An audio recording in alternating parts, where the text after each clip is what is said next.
Lorraine, I have a question about acting as an art form. One thing I've noticed going around this convention the past day or so is how art is used as therapy. Art as therapy. Could you speak a bit, perhaps, about yourself and why you choose acting and how it helps you, perhaps, in life and living? Okay. Convoluted question. Okay. Acting is hard. Done well, it's very difficult. And I approach it, I have a certain way of approaching it, and I approach it more on a psychological level. Like when I did Karen Hill in Goodfellas. Karen Hill came from Long Island and a very conservative Jewish family. And in reading Ernie Pileggi's book and not being able to meet Karen, which was really sad for me, I realized what in her falling in love and liking Henry was a rebellion against her family. Orthodox Jewish, very conservative, and Henry was the opposite. He was Mr. Big Shot, and she fell in love with that. Also, the fact that her parents were really against it, and could not understand her attraction to him. But she was going to make that relationship work no matter what. And she was willing to sell drugs. She went into the witness protection plan. She was ready to kill for him. And so that's why I say I work a lot of times from a psychological point of view. It gives me, it motivates me to play her. Not everybody does that. No.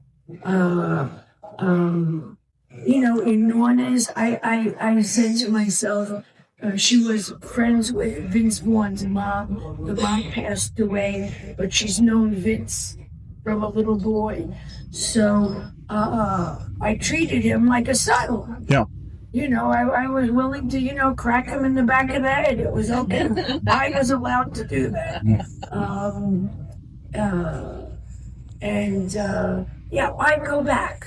I go back. What is the background of the person I want to play, and how does it motivate me? And what was your motivation for getting into acting?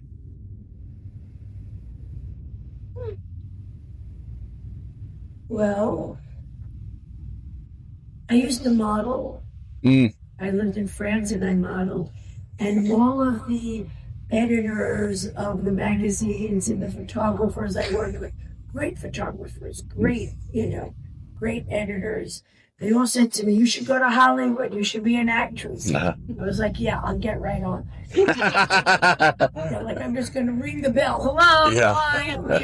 I didn't know anybody, and, that was not in my vision. I didn't see that. And I met a bunch of people, and I started to go to class and enjoyed it. I sat down, I watched for like a year. I watched other actors get up and do things, and I finally said, "Oh, I can do that. I think I could do that." Very good. Thank you very much. Now, are you the VA center in Knoxville? We're part of the VA. We're not part of the medical center. Okay. We're a specially funded program through Congress. Okay. That focus on combat exposure, military sexual trauma, bereavement for Gold Star families. So we do the readjustment counseling. Very good. Are you going to stay in business like in the coming year? You don't expect to lose any money or anything? Speak as I would have to get with public affairs, but Okay. we've been informed we're not going anywhere. Okay. Oh, very good. Very good. That is so cool. That is so cool. You know, a lot of people, it seems to me, don't realize what the vets have provided in the life after the war. I mean, the dogs, correct me if I'm wrong, these dogs you see everywhere with everybody all over the country, it really began a lot with the Vietnam vets who came back homeless and hated by America. Am I wrong with that? That is why the vet centers got stood up. We're a specially funded program with the VA. It's because the Vietnam vets wanted their own program. Yeah. So if they didn't have something back then to help with the readjustment, and that's where we started. Paul, I've been sober for 2 years now. How many? 2 years. Fantastic. Ever since I found a home here in Knoxville, Tennessee.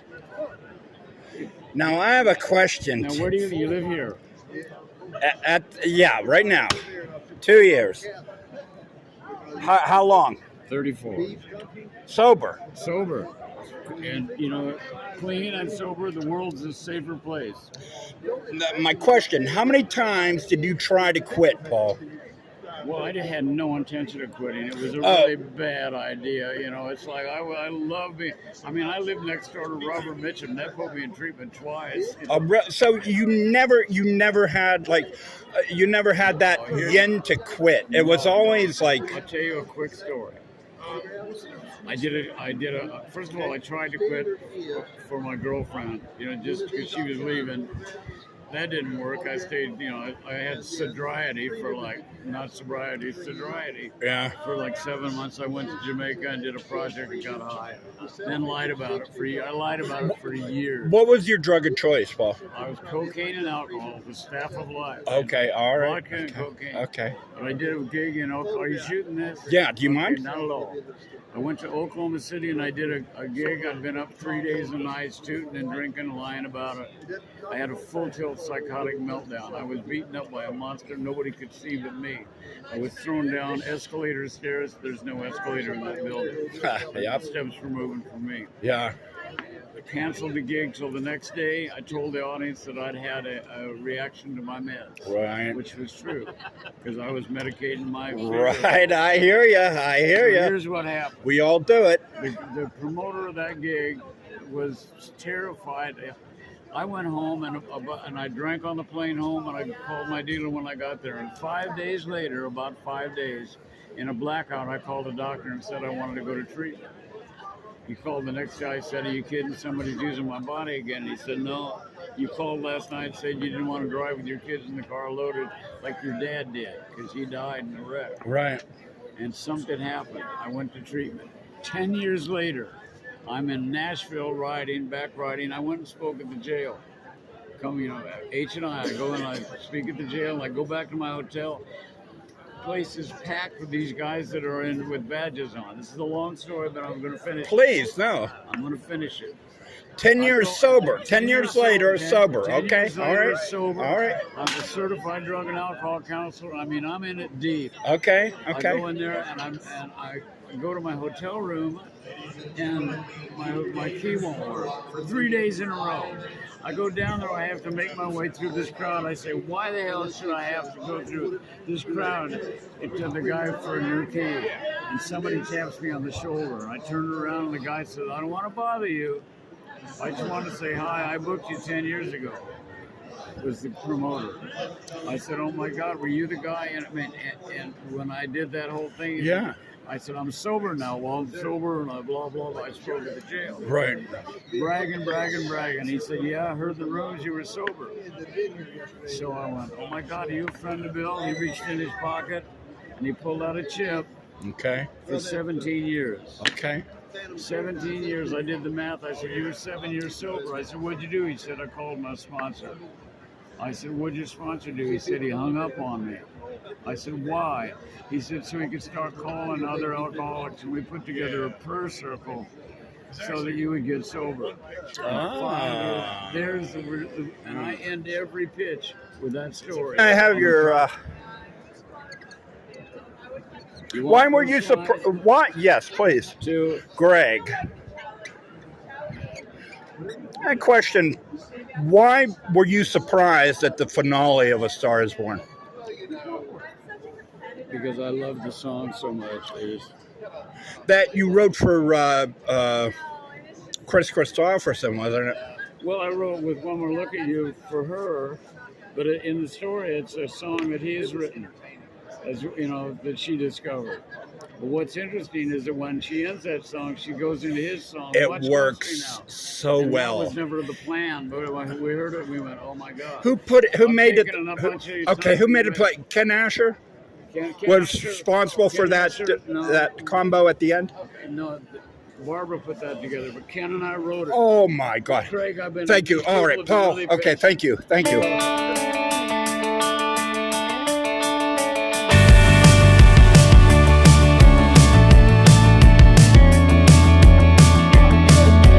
Hey, what do you say? This whole town could be red by the end of the day. If you feel alright, we can throw it and drive. With the radio up so loud they can hear us from miles. Me and you, nothing to do. These days they come and go. Me and you, nothing to lose. I feel it in my soul. So let's let the good times roll.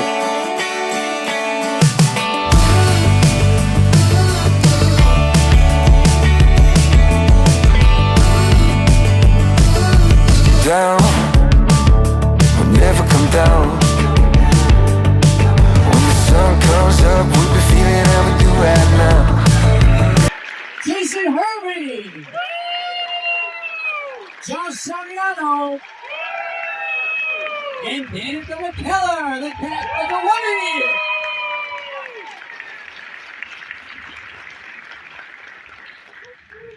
Yeah.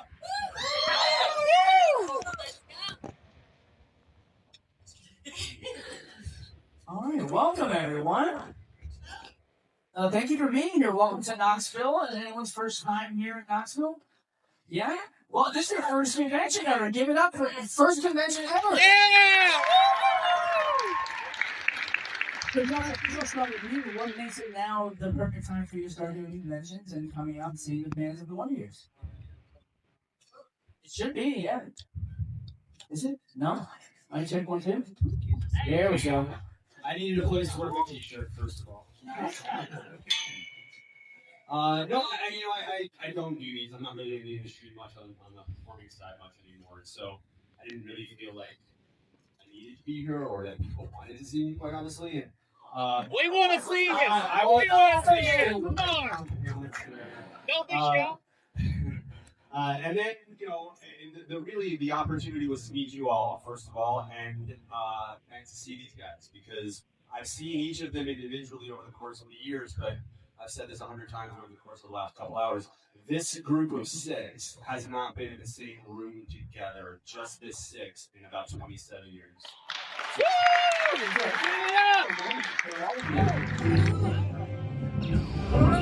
Don't forget the droids. Hold on, eh? This might be the right galaxy after all, because I see a heavenly body. You need all that help you can get. She's the fastest ship in the fleet. All right, all right. No, I know it. I'll take good care of her. She won't get a scratch. Two-Face.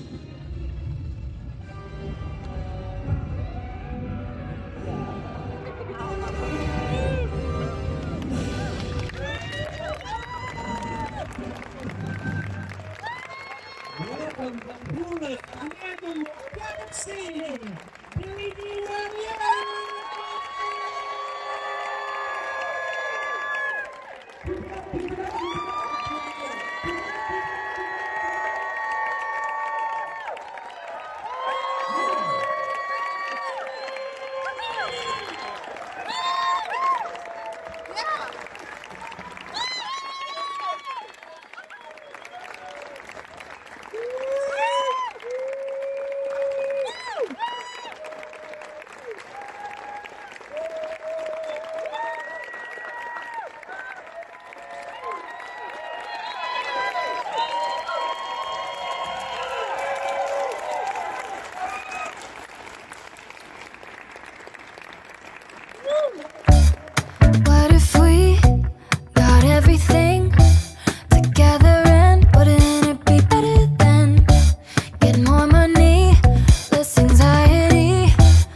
better. White knuckles on the way down, but my friends are all around. White knuckles, letting go now. All my friends, they help me out. Everything is better now. I'm finding my way back somehow.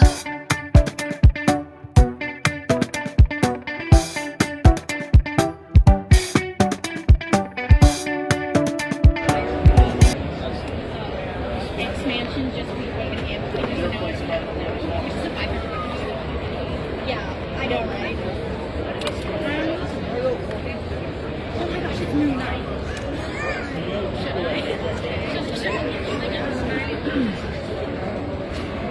You wouldn't happen to have Batman, would you? They're here. Oh, you have the whole yeah.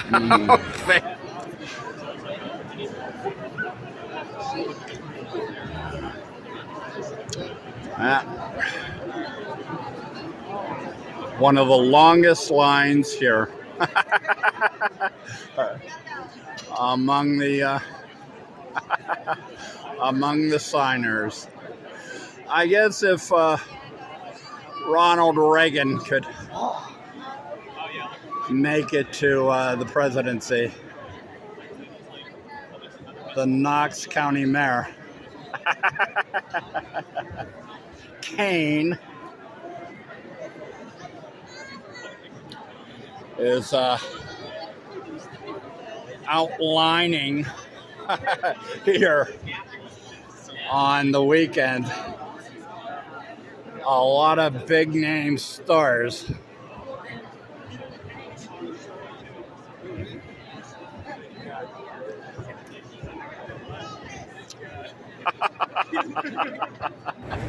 Okay, I am here with.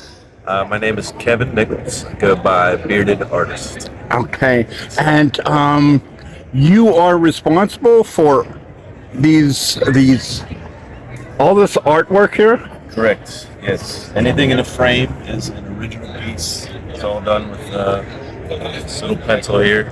Okay. And yeah. Do you prefer mechanical pencil? And Absolutely. You do. Sharpening, Okay. Sharpening just it's a waste of time. Now, what drew you to the pencil as the form, as opposed to whatever? I made that decision when I was like 2 or 3. Was it really? Yeah, just always loved pencils. So. What started it? My mom getting me to sit still, I think, was what started it. Oh, okay.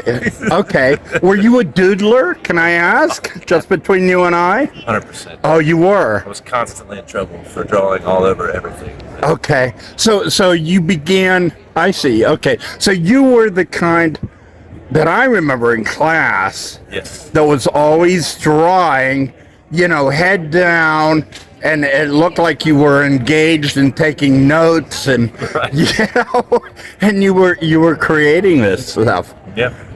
Very cool. Very cool. Do you have a specific subject that you find interesting or that you focus on? I like to, if I'm going to just do one scene, just kind of find emotional, maybe not the first scene to think of type of scenes. And what I really like is doing the big, crazy mashups, like with John Williams and the debatable Christmas movies. Oh, okay.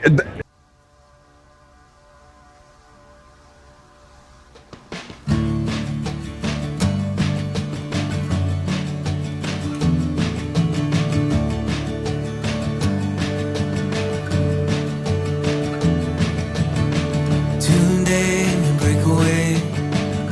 Forget our fear of what comes after.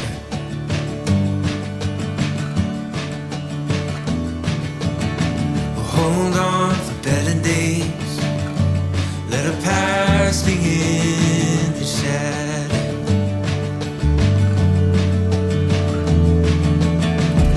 Days like these, we can see the way to live out a new chapter.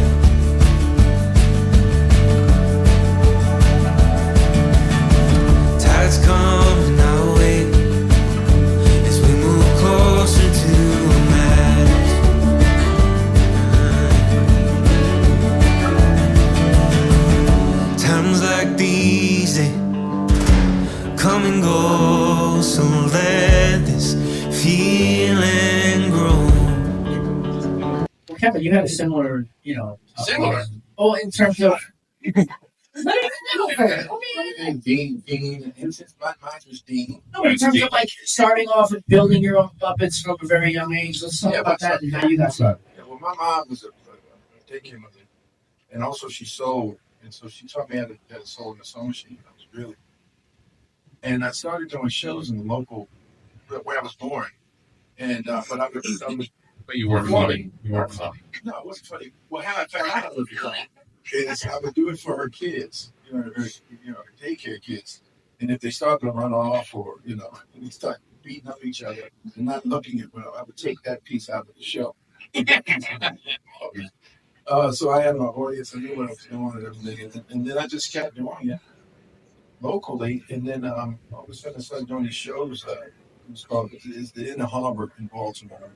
They had these sunny Sundays and they hired me to do little shows. My father built the upper stage and he took me down every Sunday. And then I met this guy named Stu Kerr, who was an amazing person at the local station, Channel 2. He was the weatherman, but also he did a show called Professor Cool's Fun School. And he wanted to do a new show. And he asked my parents, could I perform on it? And they said yes, and it was called Caboose. But then I found out that he was really good friends with Bob Keeshy, Captain Kangaroo, some of you might know. And he told Captain Kangaroo about Bob Keeshy about me, and I got to go up to New York and start working with Captain. At the same time, I went up for 12th grade. I went up to New York, and I'd already reached out to this amazing creator, Kermit Love, not connected to Kermit at all, but Kermit helped build Stuffy the Big Bird for Sesame Street. Got to meet him, and that's how I got to go into doing Sesame Street, and then meeting Jim. So that's my little trail. But him, oh my goodness. What's the first thing that you want? I think one of the reasons also is because we don't live in LA, so if I lived in LA, I might have, gone and done more things. I was, Prince Valiant, and there was a series called Prince Valiant, and all kinds of cartoons stuff that I used to do, but I haven't really pursued that. Yeah, you've done some video game voicing though, right? That was, back in the day. I mean, anything. What is it called? King's Quest? King's Quest 6. Yeah. And then you reprised Beast for Kingdom Hearts. Right, that's right. Yeah, it's Disney things. Yeah. Do you do anything for the theme parks? Yes. Recordings for that? Yeah. So when you go to the theme parks and you hear the Beast, or if you go to Disney on Ice, that's still me. That's amazing. Yeah. That's so neat, because they do. And I'm 6 years old, and I do whatever they told me to do, and the words they told me to speak. And when the curtain went down, the audience was crying. What I had done had made them weep. And I was puzzled. I knew that. My goodness. And then later, my father picks me up and says, "Hey, my boy Bill, my father's giving me love." He made the audience cry.